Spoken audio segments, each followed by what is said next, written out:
അസ്സലാമു അലൈക്കും. ബിസ്മില്ലാ അൽഹംദുലില്ലാ വസ്സലാത്തു വസ്സലാമു അലാ അഷ്റഫി റസൂലില്ലാ വഅലാ ആലിഹി ഫായിസീൻ ബില്ലാഹ്.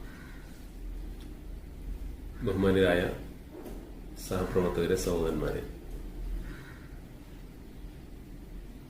മലപ്പുറം ജില്ലയിലെ SKSFന്റെ കൂട്ടുമല യൂണിറ്റ് കമ്മിറ്റിയുടെ യൂട്യൂബ് ചാനലിലൂടെ നമ്മുടെ സംഘടനാ രംഗത്തുള്ള വിവിധ വ്യക്തികളുടെ സംഭാഷണങ്ങളും വിവിധ വിഷയങ്ങൾ അധികരിച്ചിട്ടുള്ള പ്രഭാഷണങ്ങളൊക്കെ നിങ്ങൾ പ്രക്ഷേപണം ചെയ്ത്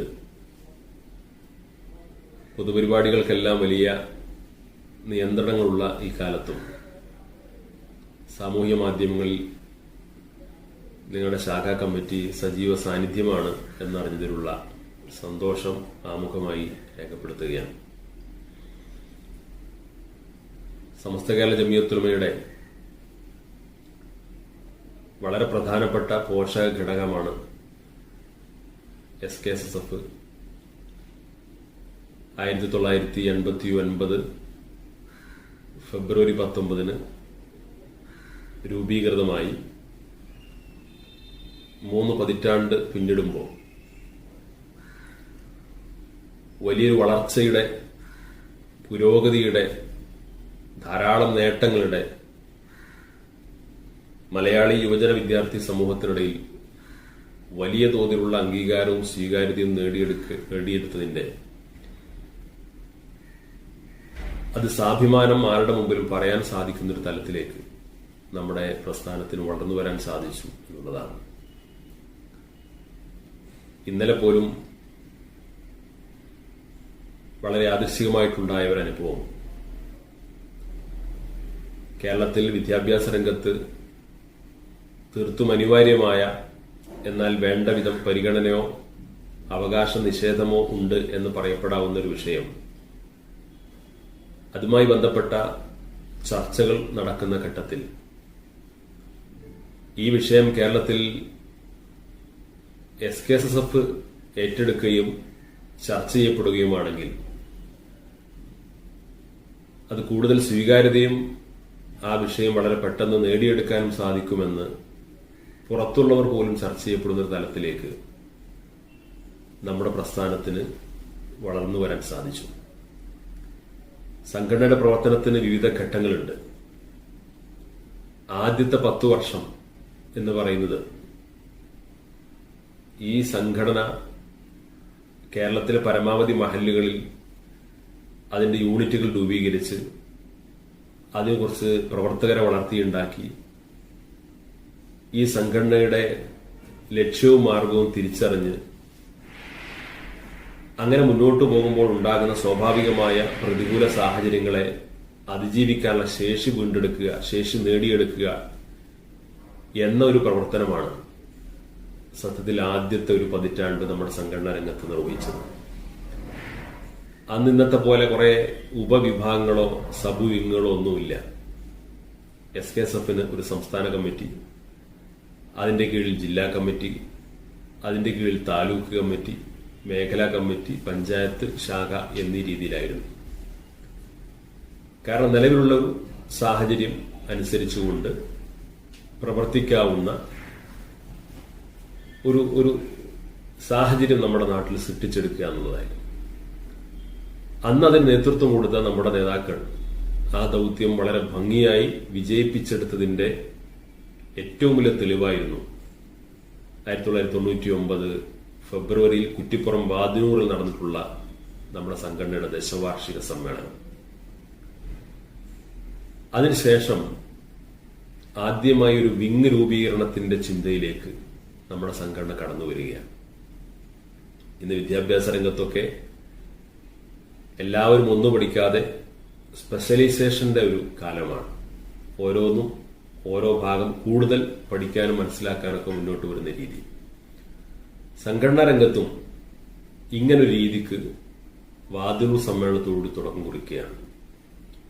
ദഅ്വ മേഖലയിൽ പ്രബോധനത്തിന്റെ പുതിയ സാധ്യതകൾ എന്ത് എന്ന് തിരിച്ചറിഞ്ഞ് ആ മേഖലയിൽ കഴിവും താല്പര്യമുള്ള ഒരു വിഭാഗത്തെ വേറിട്ട് പരിശീലിപ്പിച്ച് വളർത്തിക്കൊണ്ടുവന്ന് അവർക്ക് അവരുടെ മേഖലയിൽ ധാരാളം സേവനം ചെയ്യാനുള്ള അവസരം സൃഷ്ടിക്കാനാണ് ഇബാദ് എന്ന് പറയുന്ന ദഅവ വിഭാഗം ആരംഭിക്കുന്നത്. അതിന്റെ തുടർന്ന് തന്നെ ക്യാമ്പസ് വിങ്ങിന്റെ പ്രവർത്തനം ആരംഭിക്കുന്നു. അത് കുറച്ചു കഴിഞ്ഞതിന് ശേഷം വിദ്യാഭ്യാസ പ്രവർത്തനങ്ങൾക്ക് വലിയ പ്രാധാന്യം കൊടുക്കുന്നതിന് ട്രെൻഡിന്റെ പ്രവർത്തനം ആരംഭിക്കുന്നു. തുടർന്ന് അങ്ങോട്ട് ഓരോ വിങ്ങുകളുടെ പ്രവർത്തനങ്ങൾ ഒരു ഭാഗത്ത് സംഘടന ശാക്തീകരിക്കപ്പെട്ടുകൊണ്ട് മുന്നോട്ട് പോകുന്ന ഒരു രീതി. അങ്ങനെ പൊതുവെ വിദ്യാഭ്യാസം, ദഅവത്ത് ഈ രണ്ട് മേഖലക്ക് കൂടുതൽ പ്രാധാന്യം നൽകി പിന്നെ ബാക്കി സംഘടന തന്നെ കാര്യങ്ങൾ നിർവഹിക്കപ്പെടുന്ന രീതിയിലേക്കാണ് തുടർന്നുള്ളൊരു 10 വർഷം നമ്മുടെ സംഘടന മുന്നോട്ട് പോകുന്നു. അപ്പൊ നിലനിൽപ്പിന് വേണ്ടി പോരാടുന്നതിനേക്കാൾ അപ്പുറം നിർമ്മാണാത്മകമായിട്ട് സംഘടന നിലനിർത്താൻ വേണ്ടി സംഘടന രൂപീകരിച്ച് പ്രവർത്തകരെ ഉണ്ടാക്കി ഓരോ പ്രദേശങ്ങളിലും സംഘടന നിലനിർത്താനുള്ള പ്രവർത്തനം എന്ന ഘട്ടത്തിൽ നിന്ന് മാറി വളർച്ചയുടെ ഒരു ഘട്ടത്തിലേക്ക് പുതിയ ധാരാളം പ്രവർത്തകരെ ആകർഷിപ്പിച്ചുകൊണ്ട് പുതിയ ധാരാളം പ്രവർത്തനങ്ങൾ ആവിഷ്കരിച്ചുകൊണ്ട് പുതിയ ആളുകളെ അഭിസംബോധന ചെയ്യാൻ കഴിയുന്ന ഒരു രീതിയിലേക്ക് നമ്മുടെ സംഘടന വളർത്തിക്കൊണ്ടുവരുന്ന ഒരു രണ്ടാം ഘട്ടമാണ് പിന്നീടുള്ള 10 വർഷങ്ങളിൽ കാണുന്നത്. ആ 10 വർഷത്തിനിടയിൽ വീണ്ടും കുറെ പുതിയ വിങ്ങുകളൊക്കെ രൂപീകരിക്കപ്പെട്ടെങ്കിലും വിദ്യാഭ്യാസം, ദഅവത്ത് ഈ രണ്ട് മേഖലയെ കൂടുതൽ ഫോക്കസ് ചെയ്തുകൊണ്ട് എന്നാൽ സംഘടനാ പ്രവർത്തകരെ പരമാവധി ആകർഷിപ്പിക്കാൻ ആവശ്യമായിട്ടുള്ള ക്യാമ്പയിനുകളും ആശയപ്രചരണങ്ങളും ഒക്കെ മുന്നോട്ട് പോകുന്ന രീതിയുണ്ടായി. കേരളത്തിൽ അന്നത്തെ ഒരു ചുറ്റുപാട് മതസംഘടനകൾക്കിടയിൽ നിലനിൽക്കുന്ന ആശയപരമായ നയപരമായിട്ടുള്ള അഭിപ്രായ വ്യത്യാസങ്ങൾ പൊതുനിരത്തുകളിൽ വ്യാപകമായിട്ട് ചർച്ച ചെയ്യപ്പെടുകയും ഒരുപക്ഷെ നാം മുന്നോട്ട് പോകേണ്ട നമ്മുടെ യഥാർത്ഥ അജണ്ടകൾ ഇത്തരത്തിലുള്ള വിവാദ വിഷയങ്ങൾക്ക് വേണ്ടി മാറ്റിവെക്കുന്ന സാഹചര്യം പോലും അക്കാലത്തുണ്ടായിരുന്നു. അത് നമ്മുടെ സംഘടനയുടെ മാത്രം പ്രത്യേകതയല്ല, പൊതുവെ കേരളത്തിലെ മതസംഘടനകളുടെ ഒരു പ്രവർത്തന രീതി തന്നെ അതായിരുന്നു. ആ ഘട്ടത്തിൽ നിന്ന് മാറിക്കൊണ്ടാണ് നമ്മൾ 3-ാം ഘട്ടത്തിലേക്ക് പ്രവേശിക്കുന്നത്. 3-ാം ഘട്ടം എന്ന് പറയുന്നത് നമ്മുടെ സംഘടനക്ക് കൃത്യമായ ഒരു അജണ്ട നമ്മൾ നിർണയിക്കും. ആ അജണ്ട കൃത്യമായി നമ്മുടെ സമൂഹത്തിൽ നടപ്പിലാക്കേണ്ടത് ഏത് വിങ്ങുകളിലൂടെയാണ് എന്നും നിർണയിക്കും. അതാത് വിങ്ങുകൾക്ക് നിർണയിക്കപ്പെട്ട ഉത്തരവാദിത്വം സമയബന്ധിതമായി ഫലപ്രദമായി നാട്ടിൽ നടപ്പിലാക്കാൻ ആവശ്യമായ രീതിയിലേക്ക് അതാത് വിങ്ങുകൾ മുന്നോട്ട് പോകും.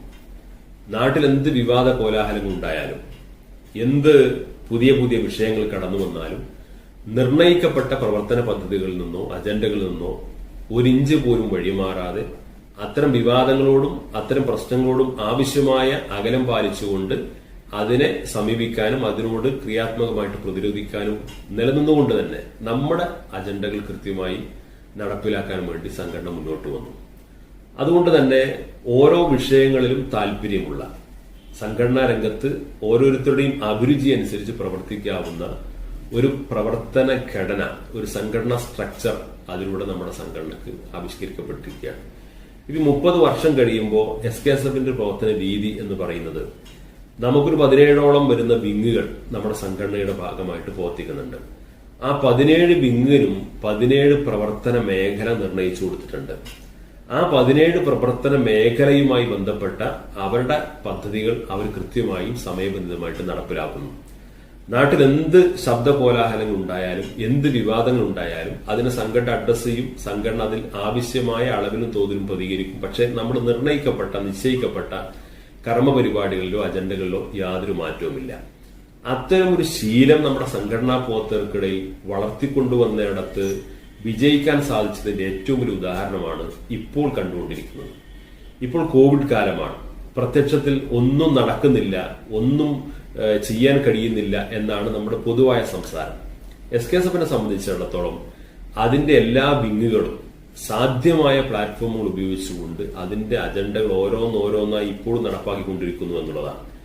നമുക്കൊരു പക്ഷേ ആയിരക്കണക്കിന് ആളുകളെ വിളിച്ചുകൂട്ടിട്ട് വലിയ വലിയ സമ്മേളനങ്ങൾ നടത്താൻ സാധിക്കുന്നില്ല എന്നുള്ളത് ശരിയാണ്. പക്ഷേ മുമ്പേ അത്തരം വലിയ സമ്മേളനങ്ങളിൽ നിന്ന് നമ്മുടെ സംഘടന പിന്മാറിയിരുന്നു.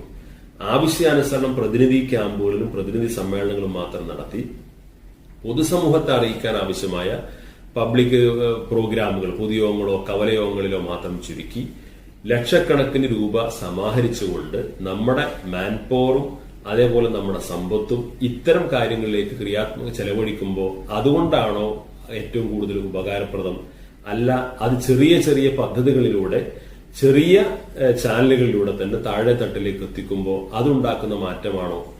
അത് കൃത്യമായിട്ട് വിലയിരുത്തുകയും അതിനെ ഒരു തിരിച്ചറിവാണ് സംഘടനാ രംഗത്ത് എല്ലാ വിങ്ങുകളും ചടുലമായിട്ട് ഇപ്പോഴും പ്രവർത്തിച്ചുകൊണ്ടിരിക്കുന്നുണ്ട്. അവർ അതുകൊണ്ടുണ്ടാക്കുന്ന വലിയ ഒരു മാറ്റം, ആ ഒരു പരിവർത്തനം ഇപ്പോഴും സമൂഹത്തിൽ സൃഷ്ടിക്കപ്പെടുന്നുണ്ട്. വലിയ സാമ്പത്തിക പ്രതിസന്ധിയുടെ ഒരു കാലത്താണ് നമ്മളുള്ളത്.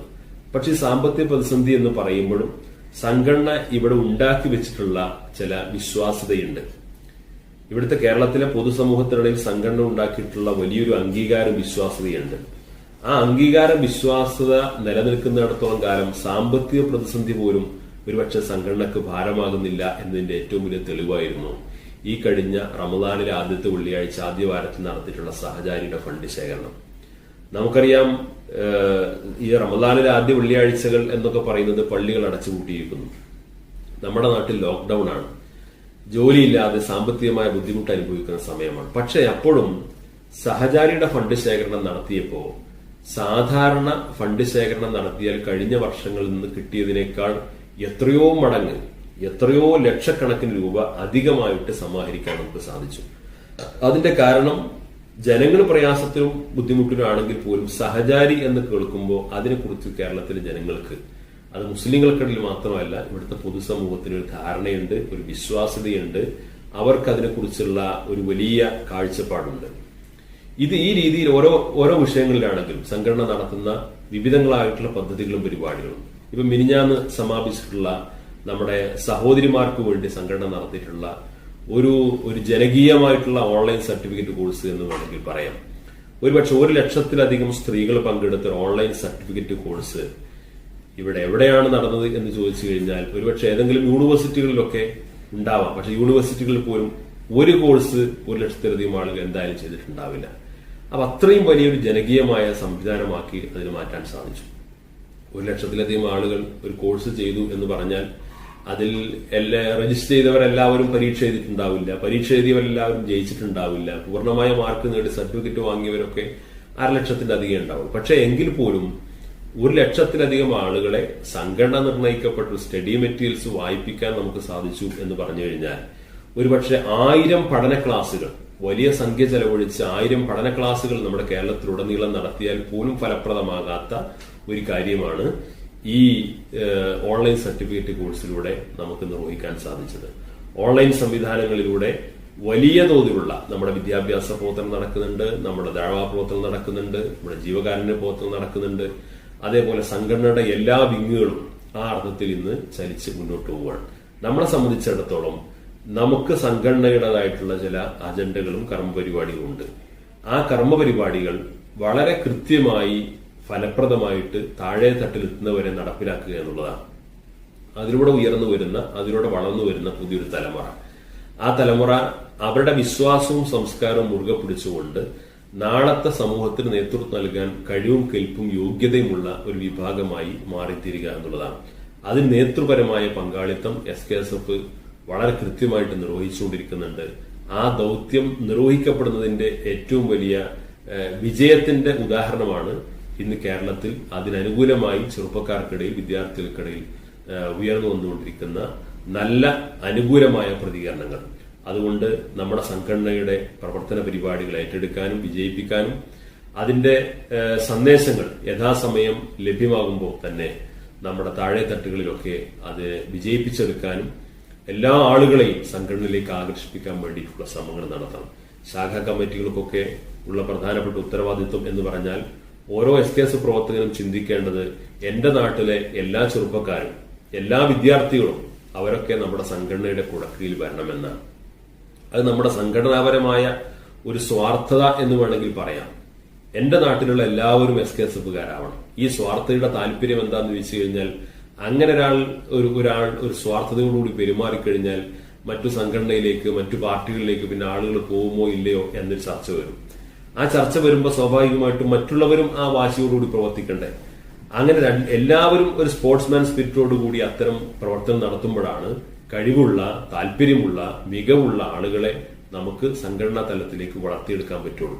ഓരോരുത്തർക്കും വ്യത്യസ്തമായ കഴിവുകൾ ഉണ്ടാവും, വ്യത്യസ്തമായിട്ടുള്ള നൈപുണ്യങ്ങൾ ഉണ്ടാകും. ഒരാളുടെ സ്കിൽ എന്ന് പറയുന്നത് ഒരാൾ SSLC പരീക്ഷയ്ക്ക് ഏറ്റവും കൂടുതൽ മാർക്ക് നേടുന്നു എന്നുള്ളതോ അല്ലെങ്കിൽ മറ്റേതെങ്കിലും പരീക്ഷയിൽ റാങ്ക് നേടുന്നു എന്നുള്ളത് അതിലൂടെ മാത്രമല്ല ഒരാളുടെ സ്കില്ല് തെളിയിക്കേണ്ടത്.